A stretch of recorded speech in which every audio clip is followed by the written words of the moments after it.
+1 political സയൻസിലേക്ക് എല്ലാവർക്കും സ്വാഗതം. ഇന്ന് നമ്മൾ കോൺസ്റ്റിറ്റ്യൂഷൻ അറ്റ് വർക്ക് എന്ന ടെക്സ്റ്റ് ബുക്കിലെ മൂന്നാമത്തെ ചാപ്റ്ററായ ഇലക്ഷൻ ആൻഡ് റെപ്രസെൻറ്റേഷൻ എന്ന പാഠഭാഗത്തിലെ ഫോക്കസ് ഏരിയയുമായി ബന്ധപ്പെട്ട ഒരു ടോപ്പിക്കാണ് നമ്മളിന്ന് ഡിസ്കസ് ചെയ്യുന്നത്. ഇത് വളരെ ഇമ്പോർട്ടൻ്റ് ആയിട്ടൊരു ടോപ്പിക്കാണ്, മാത്രമല്ല കുറച്ച് കൺഫ്യൂസിങ് ആയിട്ടുള്ളൊരു ടോപ്പിക്ക് കൂടിയാണ്.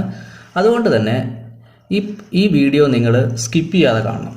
സ്കിപ്പ് ചെയ്യാതെ കാണുക എന്ന് വെച്ചാൽ തുടക്കം മുതൽ അവസാനം വരെയും വളരെ ശ്രദ്ധയോടുകൂടി കാണണം. മാത്രവുമല്ല, നിങ്ങൾ കണ്ടു തുടങ്ങുമ്പോൾ മുതൽ തന്നെ നിങ്ങളുടെ കയ്യിലൊരു നോട്ട്ബുക്കും പേനയും കൂടി സൂക്ഷിക്കുക. കാരണം നിങ്ങൾ ഈ പോയിന്റ്സ് ഒക്കെ കുറിച്ച് പോവുകയാണെങ്കിൽ നിങ്ങൾക്ക് വീഡിയോയിൽ പറയുന്ന കാര്യങ്ങൾ പെട്ടെന്ന് മനസ്സിലാക്കാൻ പറ്റും.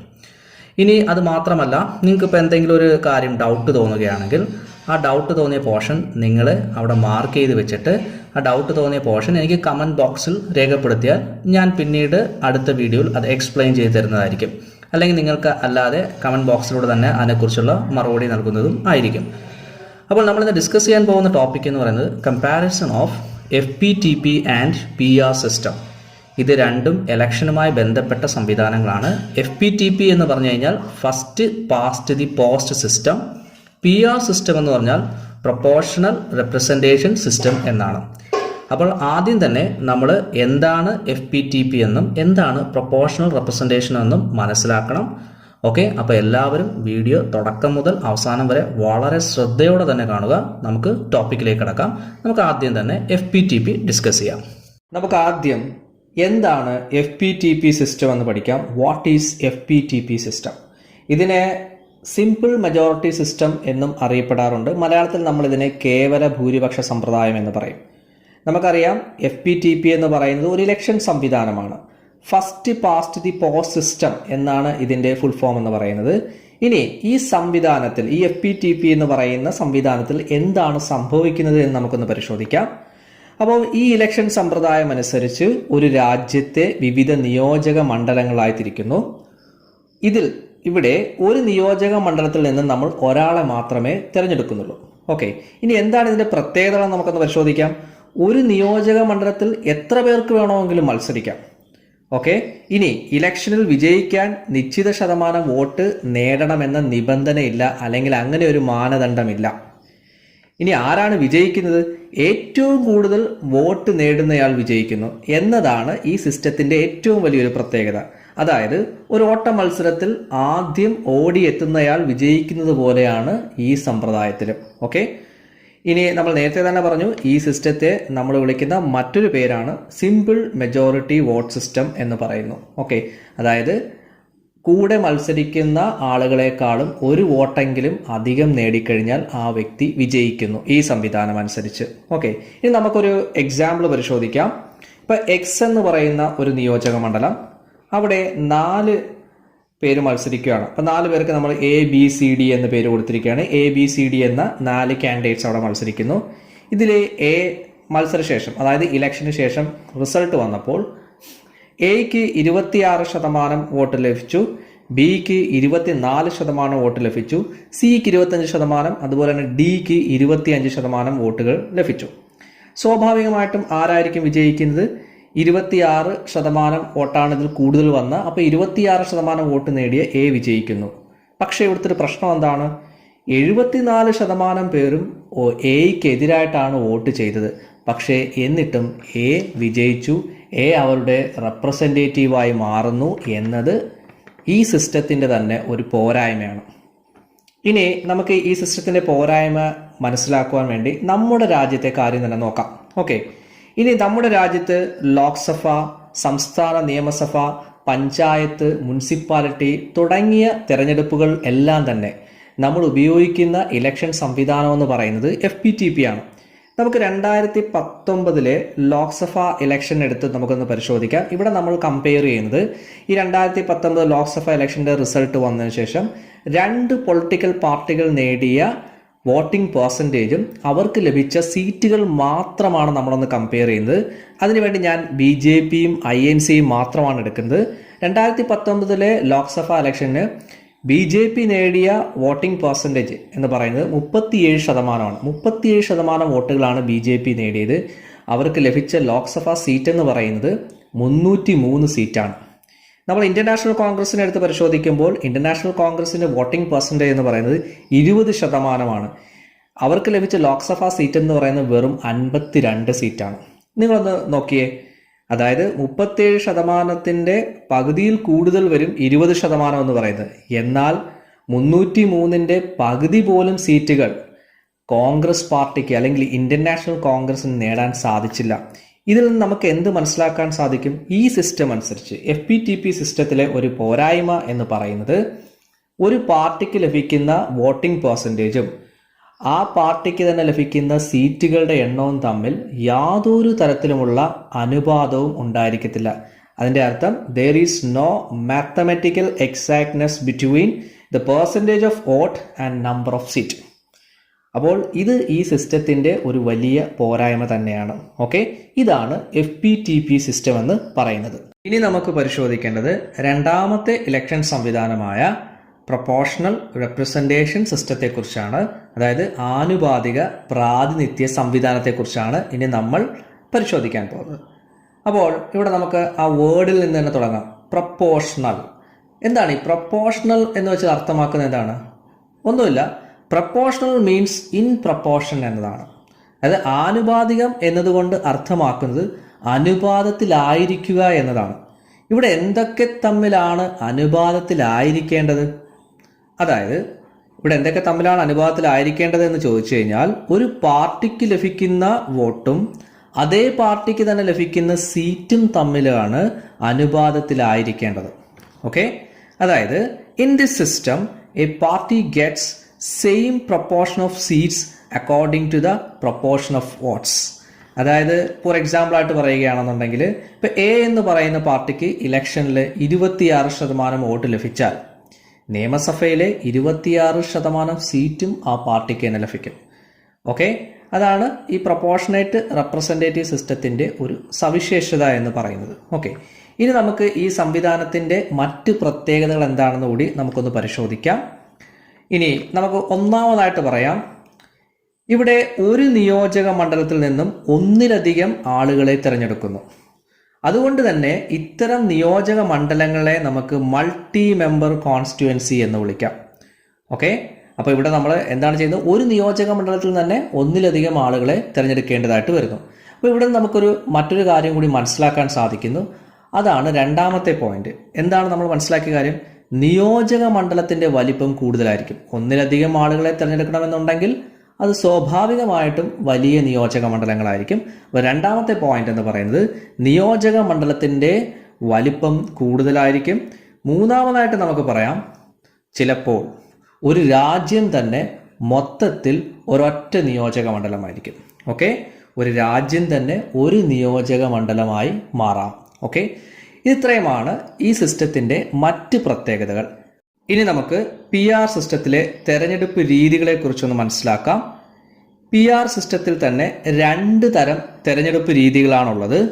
അതിലൊന്നാണ് ലിസ്റ്റ് സിസ്റ്റം എന്ന് നമ്മൾ പറയും. എന്താണ് ഈ ലിസ്റ്റ് സിസ്റ്റത്തിൻ്റെ പ്രത്യേകത എന്ന് നമുക്കൊന്ന് പരിശോധിക്കാം. അതായത് ഒന്നാമത്തെ പ്രത്യേകതയായിട്ട് നമുക്ക് പറയാം, ഒരു രാജ്യം തന്നെ മൊത്തത്തിൽ ഒരൊറ്റ നിയോജക മണ്ഡലമായിരിക്കും. അപ്പോൾ ഒരു രാജ്യം തന്നെ ഒരൊറ്റ നിയോജക മണ്ഡലം ആയിരിക്കുന്ന സ്ഥലങ്ങളിൽ മാത്രമേ നമ്മൾ ഉപയോഗിക്കുന്നുള്ളൂ? ലിസ്റ്റ് സിസ്റ്റം ഉപയോഗിക്കാറുള്ളൂ. ഓക്കെ, ഇനി ഇവിടുത്തെ രണ്ടാമത്തെ പ്രത്യേകത എന്ന് പറയുന്നത്, ഇവിടെ വ്യക്തികൾക്ക് പകരം പാർട്ടികൾക്കായിരിക്കും ജനങ്ങൾ വോട്ട് ചെയ്യുന്നത്. അതുപോലെ തന്നെ ഓരോ പാർട്ടിക്കും അതാത് പാർട്ടി തന്നെ തയ്യാറാക്കിയ ഒരു സ്ഥാനാർത്ഥി പട്ടിക, അതായത് ഒരു കാൻഡിഡേറ്റ് ലിസ്റ്റ് ഉണ്ടായിരിക്കും. ഓക്കെ, ഇനി നമുക്കൊരു എക്സാമ്പിൾ കൂടി പരിശോധിക്കാം, എങ്ങനെയാണ് ഈ പ്രോസസ്സ് നടക്കുന്നതെന്ന് നമുക്ക് കൂടുതൽ മനസ്സിലാക്കാൻ വേണ്ടിയിട്ട്. യൂറോപ്പിലെ ചില രാജ്യങ്ങളിൽ ഈ സിസ്റ്റം നിലനിൽക്കുന്നുണ്ട്. അപ്പോൾ നമുക്ക് ഒരു എക്സാമ്പിളായിട്ട് എക്സ് എന്ന് പറയുന്ന ഒരു രാജ്യം എടുക്കാം. ഈ എക്സ് എന്ന് പറയുന്ന രാജ്യത്തെ നിയമസഭയിലെ ടോട്ടൽ നമ്പർ ഓഫ് സീറ്റ് എന്ന് പറയുന്നത് 200 എന്ന് കൺസിഡർ ചെയ്യുക. ഓക്കെ, ഇനി ഇവിടെ 4 പ്രധാനപ്പെട്ട പൊളിറ്റിക്കൽ പാർട്ടീസ് ഉണ്ടെന്ന് കരുതുക. ABCD, ഇതാണ് ഈ എക്സ് എന്ന് പറയുന്ന രാജ്യത്തെ 4 പ്രധാനപ്പെട്ട പൊളിറ്റിക്കൽ പാർട്ടീസ്. ഇനി ഇവർ ഈ സിസ്റ്റം അനുസരിച്ച്, ഈ ലിസ്റ്റ് സിസ്റ്റം അനുസരിച്ച് ഇവർ ഓരോ പാർട്ടിയും അവരുടെ കാൻഡിഡേറ്റ് ലിസ്റ്റ് ഉണ്ടാക്കുന്നു. അതിനുശേഷം ഇവർ എന്ത് ചെയ്യുന്നു? ഇലക്ഷനിൽ മത്സരിക്കുകയാണ്. അപ്പം ഇലക്ഷൻ്റെ റിസൾട്ട് വന്നപ്പോൾ A എന്ന് പറയുന്ന പാർട്ടിക്ക് 30% വോട്ട് ലഭിക്കുന്നു, ബി എന്ന് പറയുന്ന പാർട്ടിക്ക് 25% വോട്ട് ലഭിക്കുന്നു, സി എന്ന് പറയുന്ന പാർട്ടിക്ക് 20% വോട്ട് ലഭിക്കുന്നു, ഡി എന്ന് പറയുന്ന പാർട്ടിക്ക് 25% വോട്ട് ലഭിക്കുന്നു. ഓക്കെ, ഇനി നമുക്ക് ഇവർക്ക് എത്ര സീറ്റ് ലഭിക്കുമെന്ന് നമുക്ക് നോക്കാം. ഇപ്പം എ എന്ന് പറയുന്ന പാർട്ടിക്ക് 30% വോട്ട് ലഭിച്ചത് കൊണ്ട് ടോട്ടൽ നമ്പർ ഓഫ് സീറ്റിൻ്റെ 30% സീറ്റും അവർക്ക് ലഭിക്കണം.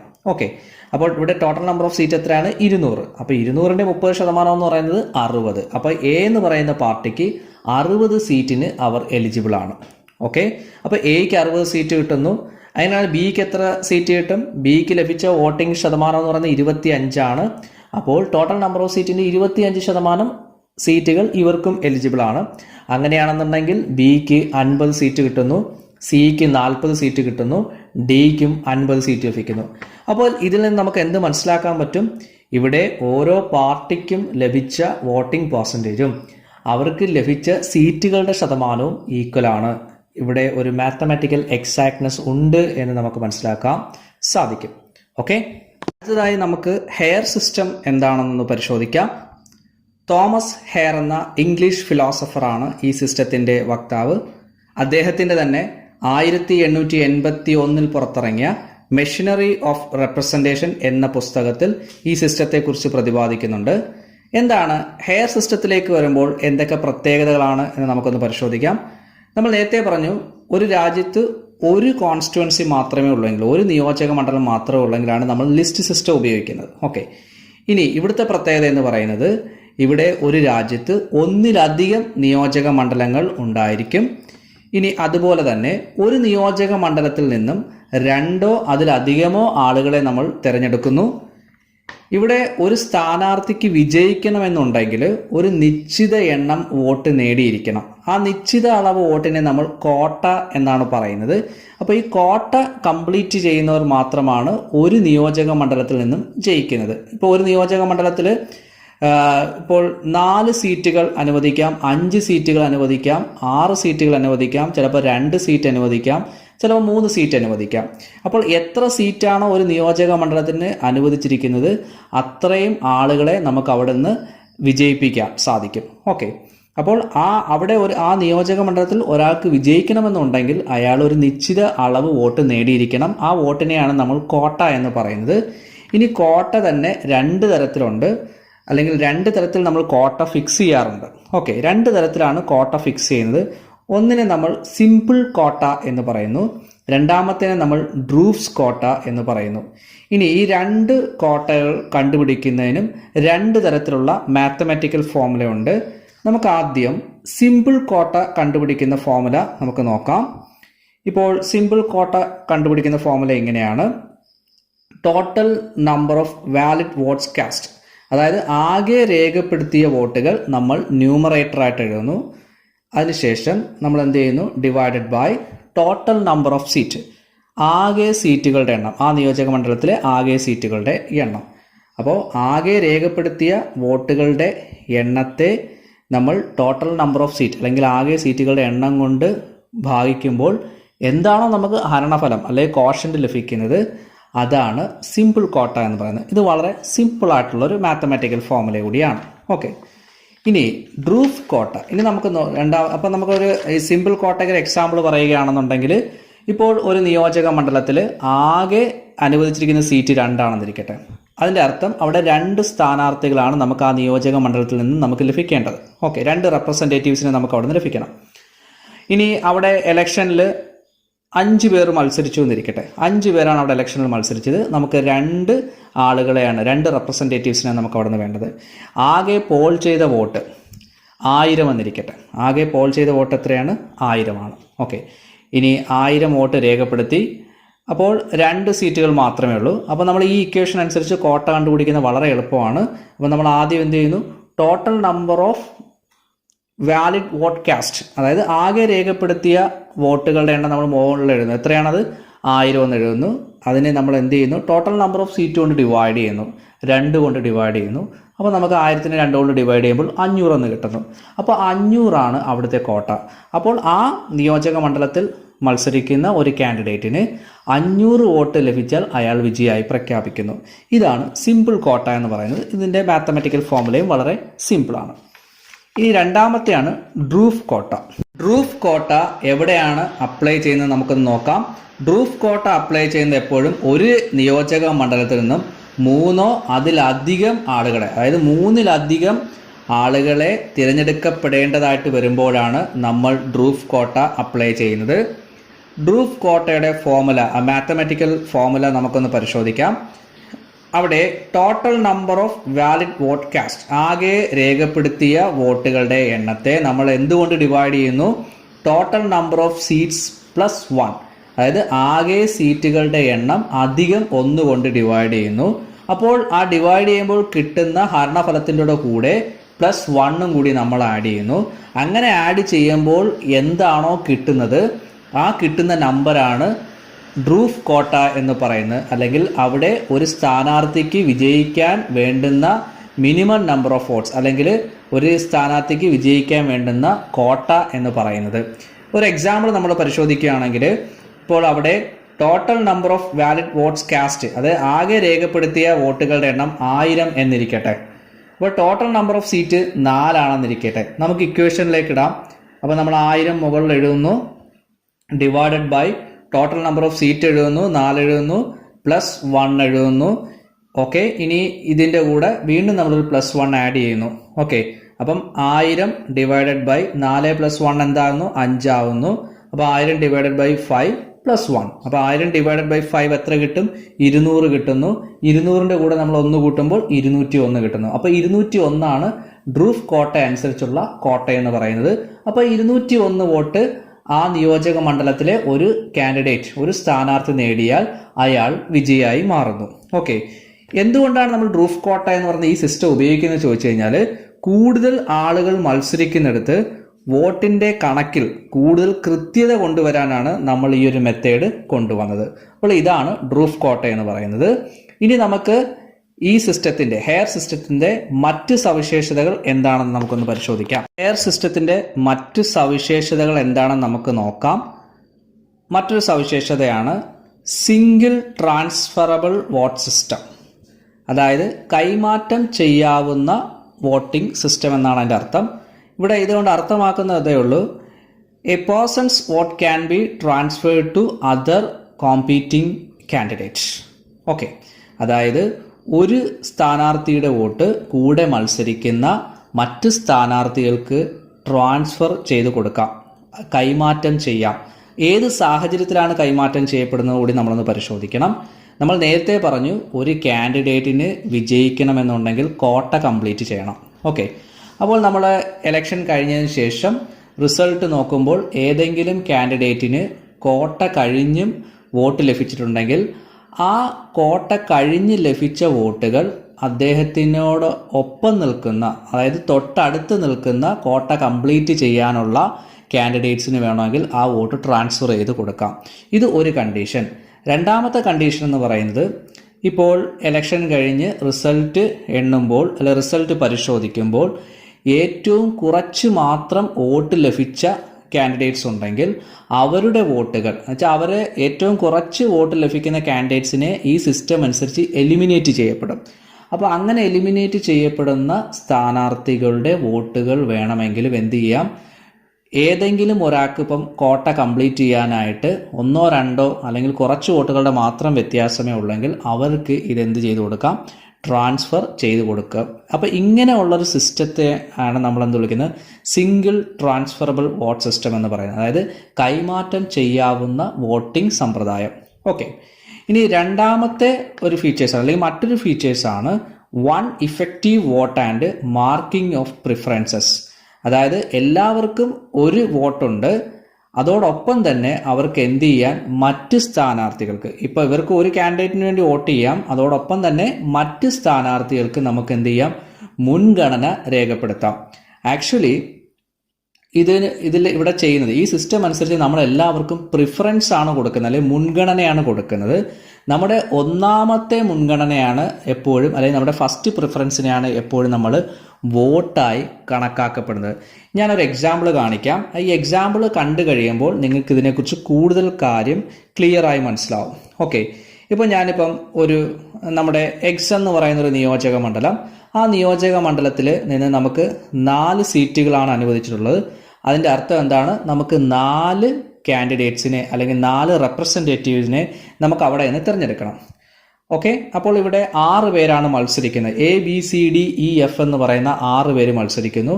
അപ്പോൾ ഇവിടെ വോട്ട് ചെയ്യാൻ വരുന്ന ഒരു വോട്ടറുടെ ബാലറ്റ് പേപ്പർ ഞാനിപ്പോൾ സ്ക്രീനിൽ കാണിക്കുകയാണ്. അപ്പോൾ സ്ക്രീനിൽ നിങ്ങൾക്ക് ഒരു ബാലറ്റ് ഇപ്പോൾ കാണാം.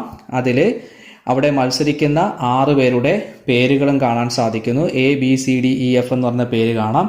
ഈ ബാലറ്റ് ഈ വോട്ട് ചെയ്യാൻ വരുന്ന ആളുടെ കയ്യിലാണ് ഇരിക്കുന്നത്. അപ്പോൾ അയാൾ വോട്ട് രേഖപ്പെടുത്തിയിരിക്കുകയാണ്. അയാൾ വോട്ട് രേഖപ്പെടുത്തുക എന്ന് വെച്ചാൽ എന്താണ്? അയാൾക്ക് ഇഷ്ടമുള്ള കാൻഡിഡേറ്റ്സിന് അയാൾ പ്രിഫറൻസ് കൊടുത്തിരിക്കുകയാണ്. എപ്പോഴും അയാളുടെ ഒന്നാമത്തെ പ്രിഫറൻസ് ആണ് നമ്മൾ വോട്ടായിട്ട് കണക്കാക്കുന്നത്. അപ്പോൾ ഈ ബാലറ്റ് നിങ്ങൾ നോക്കുമ്പോൾ മനസ്സിലാവാൻ സാധിക്കും അയാൾ ആർക്കാണ് ആദ്യത്തെ പ്രിഫറൻസ് കൊടുത്തിരിക്കുന്നത്. അയാൾ ആദ്യത്തെ പ്രിഫറൻസ് കൊടുത്തിരിക്കുന്നത് ബിക്കാണ്. അപ്പം ബിക്കാണ് അയാൾ ഒന്നാമത്തെ പ്രിഫറൻസ് കൊടുത്തിരിക്കുന്നത്. അപ്പോൾ അതാണ് അയാൾ ചെയ്ത യഥാർത്ഥ വോട്ട്. അയാൾ രണ്ടാമത്തെ പ്രിഫറൻസ് എയ്ക്ക് കൊടുത്തിരിക്കുന്നു, മൂന്നാമത്തെ പ്രിഫറൻസ് സിക്ക് കൊടുത്തിരിക്കുന്നു, നാലാമത്തെ പ്രിഫറൻസ് ഡിക്ക് കൊടുത്തിരിക്കുന്നു. പക്ഷെ അയാൾ ഇക്കും എഫിനും ഒരു പ്രിഫറൻസും കൊടുത്തില്ല. കാരണം എന്താണ്? നമുക്ക് എന്തിൻ്റെ അടിസ്ഥാനത്തിൽ മാത്രമേ അല്ലെങ്കിൽ എന്തിന് ആനുപാതികമായി മാത്രമേ നമുക്ക് പ്രിഫറൻസ് കൊടുക്കാൻ പറ്റൂ? നമ്പർ ഓഫ് സീറ്റിന് ആനുപാതികമായിട്ട് മാത്രമേ പ്രിഫറൻസ് കൊടുക്കാൻ സാധിക്കുകയുള്ളൂ. ഇവിടെ 4 സീറ്റുകളാണുള്ളത്. അതുകൊണ്ട് ഒരു വോട്ടർക്ക് വോട്ട് ചെയ്യാൻ വരുമ്പോൾ 4 പ്രിഫറൻസ് മാത്രമേ കൊടുക്കാൻ സാധിക്കുകയുള്ളൂ.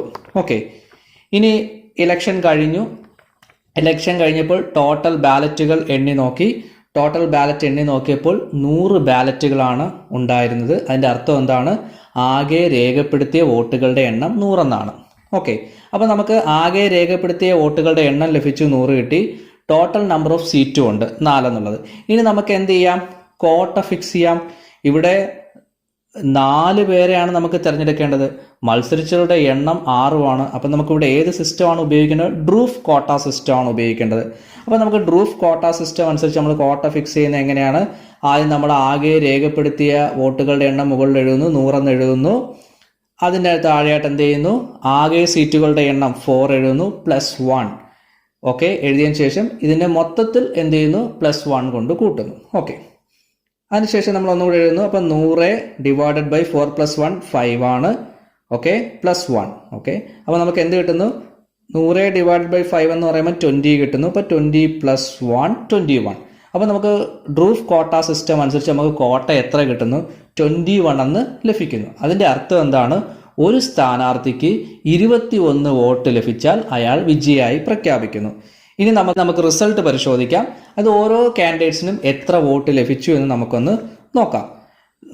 ഇപ്പോൾ റിസൾട്ട് നിങ്ങൾക്ക് സ്ക്രീനിൽ കാണാൻ സാധിക്കും. നോക്കൂ, എ എന്ന് പറയുന്ന കാൻഡിഡേറ്റ്സിന് 22 വോട്ട് ലഭിച്ചു, ബി എന്ന് പറയുന്ന കാൻഡിഡേറ്റ്സിന് 20 വോട്ട് ലഭിച്ചു, സി എന്ന് പറയുന്ന കാൻഡിഡേറ്റ്സിനും 20 വോട്ട് ലഭിച്ചു, ഡിക്ക് 24 വോട്ട് ലഭിച്ചു, ഇക്ക് 10 വോട്ട്, എഫിന് 4 വോട്ട്. അപ്പോൾ ഞാൻ നേരത്തെ പറഞ്ഞു നമുക്കിവിടെ എന്ത് ചെയ്യാം?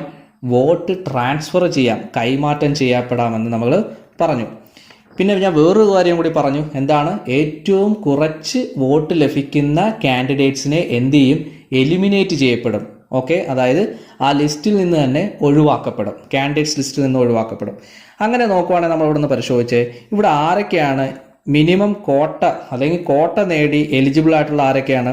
ഇവിടെ രണ്ട് പേര് മാത്രമാണ് കോട്ട നേടിയത്. ആരൊക്കെയാണ്? എ എന്ന് പറയുന്ന കാൻഡിഡേറ്റ്സും കോട്ട നേടിയിട്ടുണ്ട്, ഡി എന്ന് പറയുന്ന കാൻഡിഡേറ്റും കോട്ട കംപ്ലീറ്റ് ചെയ്തിട്ടുണ്ട്. അപ്പോൾ ആ എയും ഡിയും എന്തായി? എലിജിബിൾ ആയി കഴിഞ്ഞു. ഇനി ആരൊക്കെയാണ് ഔട്ടായത്? ഇയും എഫും ഔട്ടായി കഴിഞ്ഞു. ഇനി 2 ക്രൈറ്റീരിയ നമുക്ക് ഉപയോഗിക്കാം. നമുക്ക് എത്ര പേരെയാണ് തിരഞ്ഞെടുക്കേണ്ടത്? 4 പേരെ തിരഞ്ഞെടുക്കണം. ഇനി നമുക്ക് 2 പേരെ കൂടി എന്ത് ചെയ്യണം? കണ്ടെത്തണം.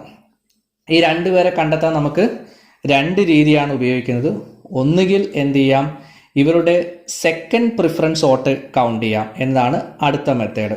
ഓക്കെ, അപ്പോൾ സെക്കൻഡ് പ്രിഫറൻസ് വോട്ട് കൗണ്ട് ചെയ്യുന്ന സമയത്ത് ഇവിടെ സെക്കൻഡ് പ്രിഫറൻസ് വോട്ട് ഇവർക്ക് കൂടുതൽ ലഭിക്കുന്നുണ്ടെങ്കിൽ അവരെ വിജയമായിട്ട് പ്രഖ്യാപിക്കാം. രണ്ടാമത്തെ കണ്ടീഷൻ എന്ന് പറയുന്നത് നമ്മൾ ഈ പറഞ്ഞ ട്രാൻസ്ഫർ ഓഫ് വോട്ടാണ്. അപ്പോൾ നമുക്ക് എന്ത് ചെയ്യാം? ഇവിടെ ഏറ്റവും കുറഞ്ഞ വോട്ട് ലഭിച്ച ഇയുടെയും എഫിൻ്റെയും വോട്ടുകൾ നമുക്ക് ആർക്ക് ട്രാൻസ്ഫർ ചെയ്ത് കൊടുക്കാം? ബിക്കും സിക്കും ട്രാൻസ്ഫർ ചെയ്ത് കൊടുക്കാം. അങ്ങനെയാണെങ്കിൽ അവർ ഈസി ആയിട്ട് കോട്ട കംപ്ലീറ്റ് ചെയ്യും. അല്ല എന്നുണ്ടെങ്കിൽ എയ്ക്കും ഡിക്കും അവളുടെ കോട്ടയേക്കാൾ കൂടുതൽ വോട്ടുണ്ട്. ഇപ്പോൾ എയ്ക്കാണെങ്കിൽ ഒരു വോട്ട് എക്സ്ട്രാ ഉണ്ട്, ഡിക്കാണെങ്കിൽ 3 വോട്ട് എക്സ്ട്രാ ഉണ്ട്. അപ്പോൾ അവർക്ക് വേണമെങ്കിൽ എന്ത് ചെയ്യാം, ആ എക്സ്ട്രാ ലഭിച്ച വോട്ടുകൾ ബിക്കും സിക്കുമായിട്ട് ട്രാൻസ്ഫർ ചെയ്യാം. അങ്ങനെ ട്രാൻസ്ഫർ ചെയ്താൽ പോലും ബിയും സിയും വിജയിക്കും. അപ്പോൾ ഇങ്ങനെയാണ് ഈ സിസ്റ്റം അനുസരിച്ച്, അല്ലെങ്കിൽ പ്രൊപ്പോർഷണേറ്റ് റെപ്രസെൻറ്റേറ്റീവ് സിസ്റ്റത്തിൽ ഹെയർ സിസ്റ്റം അനുസരിച്ച് ഒരു നിയോജക മണ്ഡലത്തിൽ നിന്നും സ്ഥാനാർത്ഥികളെ നമ്മൾ തിരഞ്ഞെടുക്കുന്ന രീതി ഇങ്ങനെയാണ്. നിങ്ങൾക്കിത് മനസ്സിലാവുന്നില്ല എന്നുണ്ടെങ്കിൽ നിങ്ങൾ ഈ വീഡിയോ ഒന്നും കൂടെ റിപ്പീറ്റ് ചെയ്ത് പതുക്കെ കാണുക. നിങ്ങൾക്കിത് തീർച്ചയായിട്ടും മനസ്സിലാവും. നിങ്ങൾക്ക് എന്തെങ്കിലും ഡൗട്ട്സ് തോന്നുവാണെങ്കിൽ നിങ്ങൾക്ക് ആ ഡൗട്ട്സ് തോന്നിയ ഭാഗം കമൻറ്റ് ബോക്സിൽ രേഖപ്പെടുത്തുക. അത് ഞാൻ വീണ്ടും കൃത്യമായിട്ട് എക്സ്പ്ലെയിൻ ചെയ്ത് തരുന്നതായിരിക്കും. ഓക്കെ, അപ്പോൾ ഇതാണ് ഹെയർ സിസ്റ്റത്തിൻ്റെ ഫീച്ചേഴ്സ്. ഇങ്ങനെയാണ് നമ്മൾ ഹെയർ സിസ്റ്റം അനുസരിച്ച് ഒരു നിയോജക മണ്ഡലത്തിൽ നിന്നും സ്ഥാനാർത്ഥികളെ തിരഞ്ഞെടുക്കുന്നത്. ഇപ്പോൾ ഇത് ഇത്രയുമാണ് പ്രൊപ്പോർഷനേറ്റ് റെപ്രസെൻറ്റേറ്റീവ് സിസ്റ്റത്തിൻ്റെ സവിശേഷതകൾ എന്ന് പറയുന്നത്. ഓക്കെ, ഇപ്പോൾ ഇതെല്ലാം നിങ്ങൾക്ക് വ്യക്തമായി മനസ്സിലായി എന്ന് ഞാൻ കണക്കാക്കുന്നു. ഇനി നമുക്ക് നമ്മുടെ ഈ പാഠഭാഗത്തു നിന്നുള്ള ഫോക്കസ് ഏരിയയുമായി ബന്ധപ്പെട്ട പ്രധാന ചോദ്യത്തിലേക്ക് കടക്കാം. പ്രധാന ചോദ്യം എന്താണ്?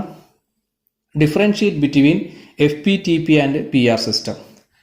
ഓക്കെ, അതായത് FPTPയും PR സിസ്റ്റവും തമ്മിലുള്ള വ്യത്യാസം എഴുതുക, അല്ലെങ്കിൽ comparison between FPTP and PR system. PR സിസ്റ്റത്തെയും FPTP സിസ്റ്റത്തെയും തമ്മിൽ കമ്പയർ ചെയ്യുക. ഓക്കെ, ഈ 2 രീതിയിൽ വേണമെങ്കിൽ നമുക്ക് ചോദ്യം ചോദിക്കാം. അങ്ങനെ ചോദിച്ചു കഴിഞ്ഞാൽ നമുക്ക് ഇപ്പോൾ മനസ്സിലായി എന്തൊക്കെ പോയിന്റ്സുകൾ നമുക്ക് എഴുതാൻ പറ്റുമെന്നുള്ളത്, അല്ലേ? നമുക്ക് എന്തായാലും അതിലേക്ക് കടക്കാം. ഓക്കെ, നമുക്ക് ആ വ്യത്യാസങ്ങൾ എന്തൊക്കെയാണെന്ന് പരിശോധിക്കാം.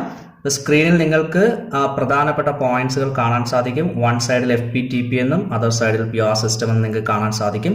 നമുക്ക് ആദ്യം FPTPയുടെ ഫസ്റ്റ് പോയിന്റിലേക്ക് കടക്കാം. ഫസ്റ്റ് പോയിന്റ് എന്താണ്? The country is divided into small geographical units called constituencies. Okay, രാജ്യത്തെ ചെറിയ ചെറിയ നിയോജക മണ്ഡലങ്ങളായി തിരിക്കുന്നു. നമ്മളിവിടെ പ്രത്യേകം ശ്രദ്ധിക്കേണ്ട ഒരു കാര്യം, constituencies are small in size. ഇവിടെ നിയോജക മണ്ഡലങ്ങൾ ചെറുതായിരിക്കും. അപ്പോൾ നമുക്ക് PR സിസ്റ്റത്തിലെ ഫസ്റ്റ് പോയിന്റിലേക്ക് പോവാം. Constituencies R large geographical areas. Sometimes the entire country may be A single constituency. Okay, ഇവിടെ വലിയ നിയോജക മണ്ഡലങ്ങളായിരിക്കും. ചിലപ്പോൾ ഒരു രാജ്യം തന്നെ ഒരു നിയോജക മണ്ഡലമായിരിക്കും. ഓക്കെ, സെക്കൻഡ് പോയിന്റിലേക്ക് പോവാം. FPTPയിലെ second point, one representative is elected from each constituency. ഒരു നിയോജക മണ്ഡലത്തിൽ നിന്നും ഒരാളെ മാത്രം തിരഞ്ഞെടുക്കുന്നു. അപ്പോൾ എങ്ങനെയായിരിക്കും PR സിസ്റ്റത്തിൽ? More than one representative may be elected from one constituency. ഒരു നിയോജക മണ്ഡലത്തിൽ നിന്നും ഒന്നിലധികം ആളുകളെ തിരഞ്ഞെടുക്കുന്നു. അപ്പോൾ നമുക്ക് FPTPയിലെ തേർഡ് പോയിന്റിലേക്ക് പോവാം. Voter votes for a candidates. Okay, വോട്ടർമാർ സ്ഥാനാർത്ഥികൾക്ക് വോട്ട് രേഖപ്പെടുത്തുന്നു. ഇവിടെ എങ്ങനെയാണ്? Voter vote for a party. വോട്ടർമാർ പാർട്ടിക്ക് വോട്ട് രേഖപ്പെടുത്തുന്നു. നമുക്ക് ഫോർത്ത് പോയിന്റിലേക്ക് പോവാം. A party may get proportionately more seats than vote. തെരഞ്ഞെടുപ്പിൽ ലഭിച്ച വോട്ടിന്റെ ശതമാനത്തേക്കാൾ കൂടുതൽ സീറ്റുകൾ ഒരു പാർട്ടിക്ക് ലഭിക്കാം. ഇവിടെയാണെങ്കിലോ PR സിസ്റ്റത്തിലാണെങ്കിലോ each party gets seats in proportion to the percentage of votes that it gets. ഓരോ പാർട്ടിക്കും തെരഞ്ഞെടുപ്പിൽ ലഭിച്ച വോട്ടിന്റെ ശതമാനത്തിന് ആനുപാതികമായ സീറ്റ് ലഭിക്കുന്നു. ലാസ്റ്റ് പോയിന്റിലേക്ക് പോവാം. there is no need of fixed majority vote to win the election. തിരഞ്ഞെടുപ്പിൽ ജയിക്കാൻ നിശ്ചിത ഭൂരിപക്ഷ വോട്ടിന്റെ ആവശ്യമില്ല. PR സിസ്റ്റത്തിലാണെങ്കിലോ fixed majority vote is needed to win the election. തിരഞ്ഞെടുപ്പിൽ ജയിക്കാൻ നിശ്ചിത ഭൂരിപക്ഷ വോട്ട് നേടിയിരിക്കണം. അപ്പോൾ എക്സാമിന് ചോദിക്കുമ്പോൾ ഈ 5 പോയിന്റ്സ് നിങ്ങൾ അതുപോലെ തന്നെ എഴുതുക. ഓക്കെ, അപ്പോൾ ഇതോടുകൂടി നമ്മുടെ ഈ ക്ലാസ് ഇവിടെ അവസാനിക്കുകയാണ്. തീർച്ചയായിട്ടും നിങ്ങളുടെ വിലപ്പെട്ട അഭിപ്രായങ്ങൾ നിങ്ങൾ കമൻറ്റുകളായി രേഖപ്പെടുത്തണം. നമുക്ക് അടുത്ത ക്ലാസ്സുമായി ഉടൻ തന്നെ വീണ്ടും കാണാം. അപ്പോൾ എല്ലാവർക്കും നന്ദി. Thank you. Thanks to all.